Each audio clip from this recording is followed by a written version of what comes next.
Afternoon, everyone. We have Hello. Gatorade here at the, must be the playoffs. Or the home run derby. Yeah, or the Where's my towel? Who has a question? Sam, yeah. Hey there. So it's been a few days. Do you have an update on Rizzo and what he's able to do and his status? Yeah, no, nothing yet. He's still in just treating it, and we're not testing anything yet, at least for a couple more days. So, he's been in here for a couple hours treating it, and so nothing yet.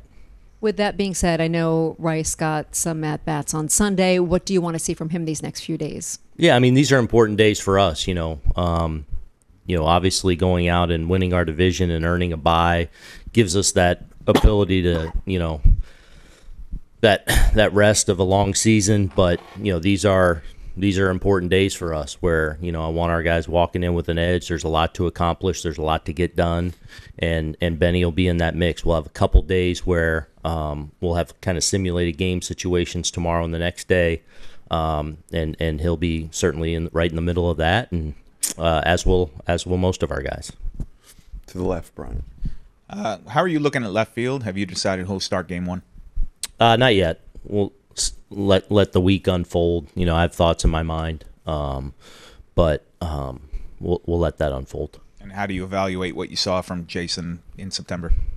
Obviously had some hiccups in the outfield. Didn't light up the stat line from an offensive standpoint, but felt like he was having quality at bats still, and certainly know what he's capable of on both sides of the ball, for that matter. And the speed component he brings to the table. So I feel like he's ready to go, and whatever way we go, he's going to play a big part.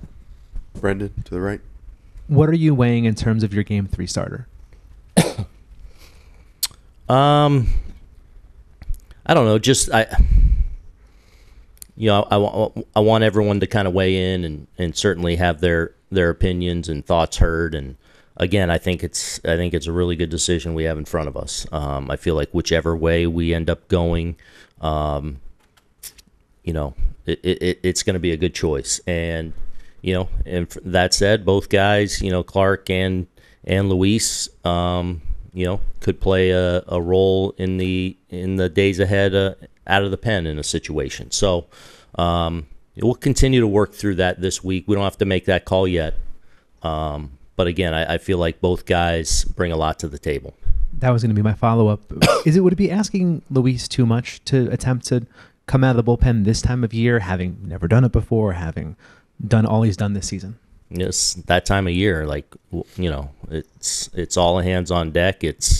We're trying to win a world championship. So that's where the guys' focus will lie, and we'll do our best to put our guys in the best spots. Ron.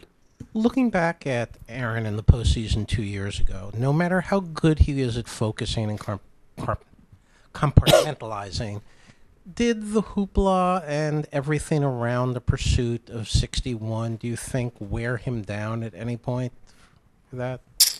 Oh, I don't know. I mean, every season's different. He was probably beat up there a little bit at the end, but we got that little break too. So, anytime, hitting is just that. I mean, it's day to day. The best of the best, as I say, walk back to the dugout a lot. So the reality is I feel like he's in a really good frame of mind right now. I feel like he's fairly healthy right now. I think all of them are hopefully benefit from a couple days to kind of recharge and hopefully get us in the best physical position possible. But he'll be ready to roll. And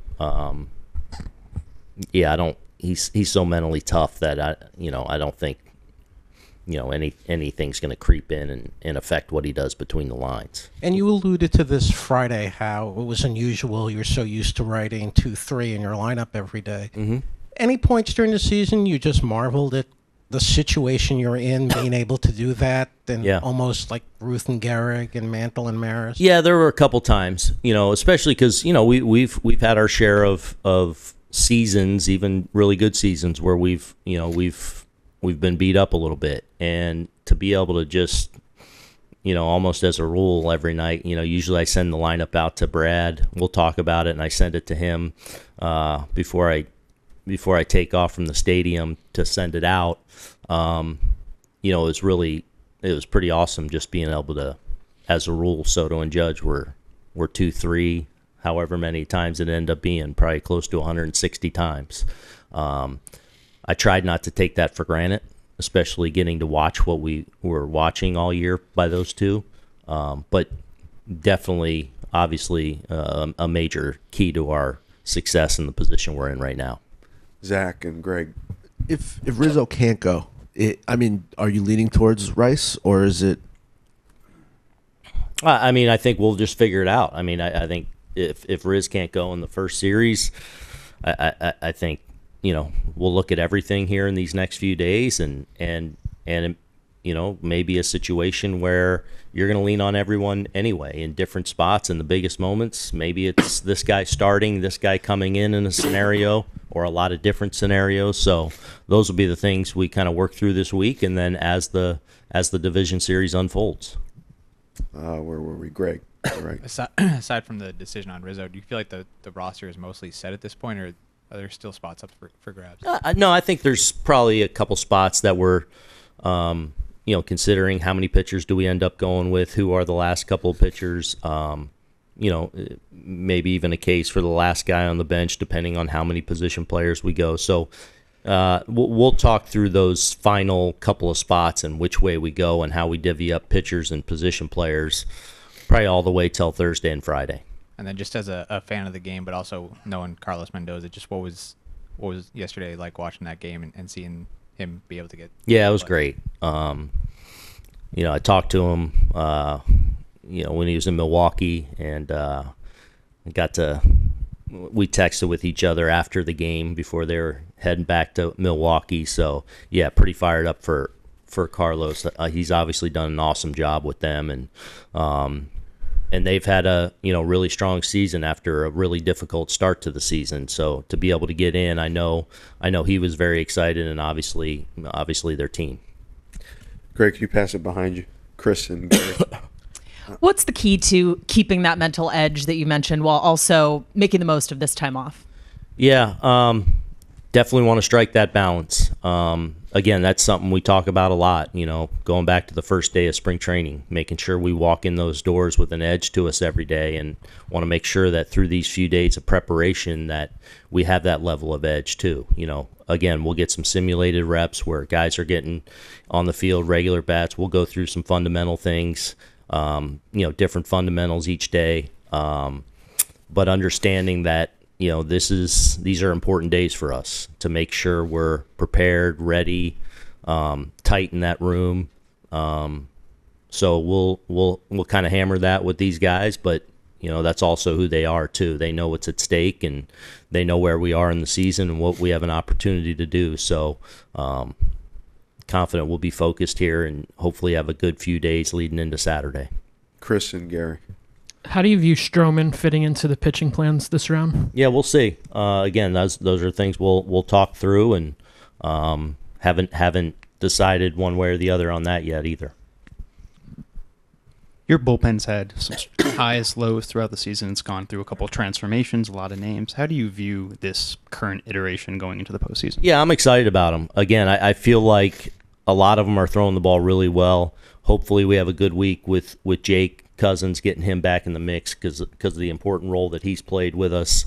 I feel good about where he's at and how he's doing. So I think I've said this a lot, but I do feel like they complement each other well down there, with some different skill sets, some different attributes, that hopefully serves us well moving forward, and hopefully a lot of them can continue to throw the ball the way they are right now. But I'm excited about this group. Is Jake still on track for game one? Yeah, he's scheduled for a bullpen tomorrow, and then he'll be live, I believe, Thursday. Bill, middle. What has you've talked about the work of Oswaldo Cabrera? Could you talk about the job he's done off the bench, and what are your plans for him during the season? Yeah, I think he had around 300 at bats this year, and just feel like the second half, especially, I feel like he's become a little bit better of a hitter. Especially left-handed. But he's just such a good teammate and such a good pro. Like you watch him work on a daily basis and watch him making sure he's staying sharp with his ground balls. First base has become a little more new to him this year. He's gotten a lot of work over there, though, but he bounces around, was kind of a regular third baseman for a time for us. He's played a little short. You'll watch him during BP. He'll jump out to the outfield and make sure he's getting his live reps out there. And even though, I haven't used him much in the outfield this year like I have in some past years, he's just such a good teammate, such a good pro, loves the game, loves the preparation of it. And I just, he's that kind of that safety net you have over there all the time because he can fill so many roles, especially as the game unfolds. He covers you so many spots.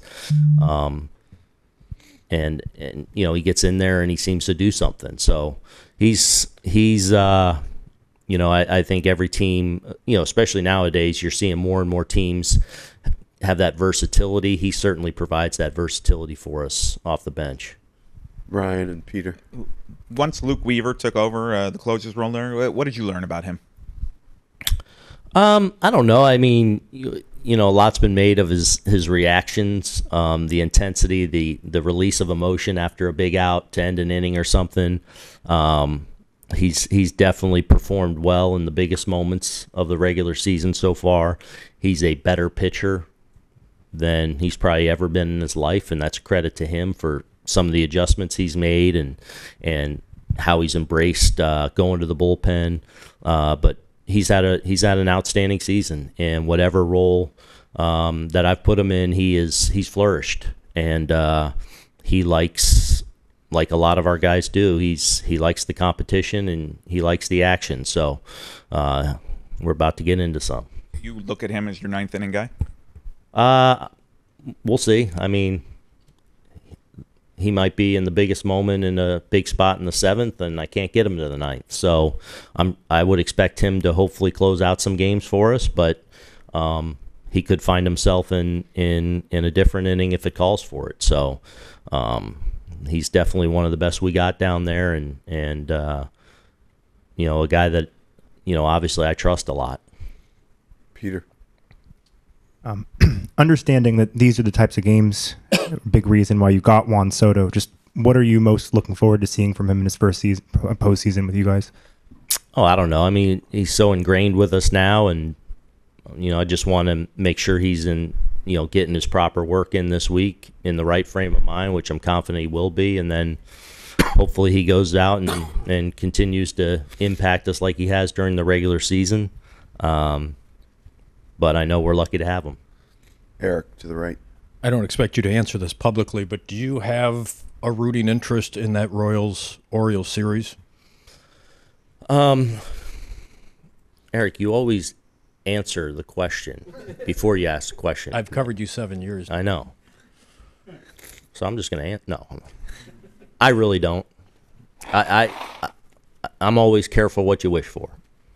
I tell that to coaches all the time. Like, we're watching a game, and we may be in June watching a game, and you're watching a division rival play another team, and you're pulling for the other team. I'm like, hey, careful for what you wish for. That team may knock us out, and so I'm always just like, let it play out. We'll prepare as best we can for whoever comes our way, and know that anyone in the playoffs right now is going to be a challenge. I think everyone would acknowledge all the teams that have gotten in are certainly capable of going on a run, including us, and looking forward to that challenge. So I always careful what you wish for. And then completely unrelated, just from your connections and your dad's connections in Philadelphia, how many interactions as a kid or just over the years did you have with Pete Rose? A lot. I texted with Junior last night. Yeah, it was that hit hard last night.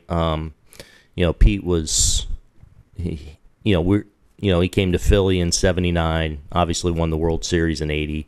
My brother and Junior were the same age, so they were, my brother was staying over at his house all the time, and we've stayed close throughout the years. Pete, came back, Junior, and played in the minor leagues. I played with him a little bit. I played with him when he got called up for his stint in the big leagues.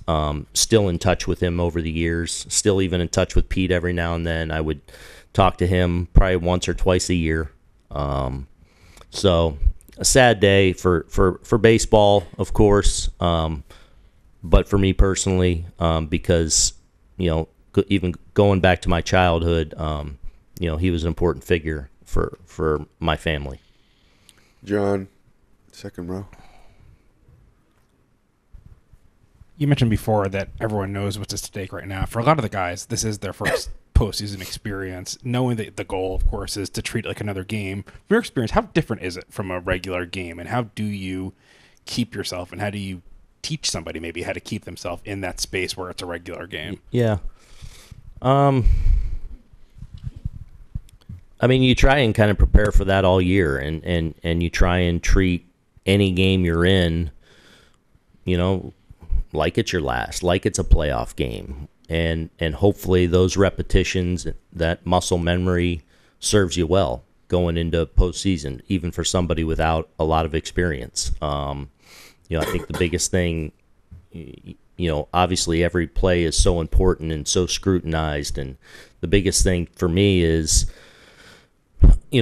regardless of what just happened, good, bad, and different, you really got to keep moving, because the next play is too damn important, right? So we make a mistake, you do something great, acknowledge it, learn from it, process it, but the next pitch is too important. And these playoff games can switch on a dime, where all of a sudden something doesn't look great and a big moment comes and you flip the script. So the biggest thing is a lot's going to happen. There's going to be you're going to feel the butterflies. You're going to feel the adrenaline, the energy of playoff baseball, of playing in Yankee Stadium in the playoffs. And there's going to be an energy that you'll feel, acknowledge that, but also just, kind of keep the blinders on and just play the game and understand that great moments, mistakes, all of it in between is coming,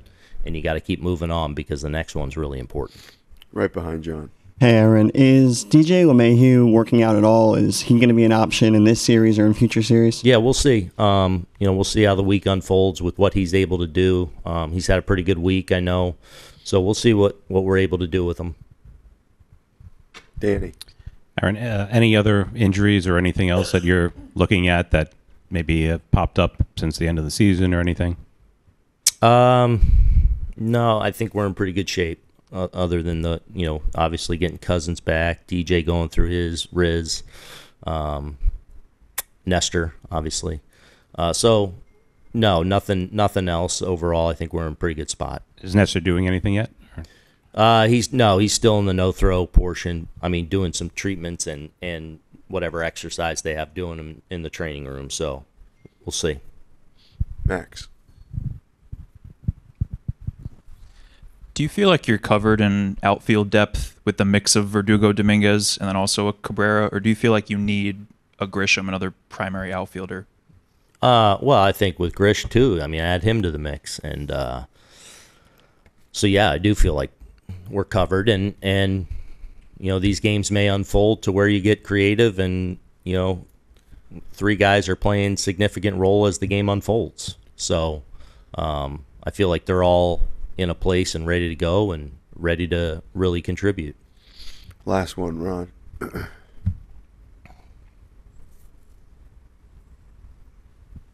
You've made clear since 2017 that managing in these games is different, the speed is different, the leashes are shorter. What over the 7 years did you learn that you didn't know about it when you started?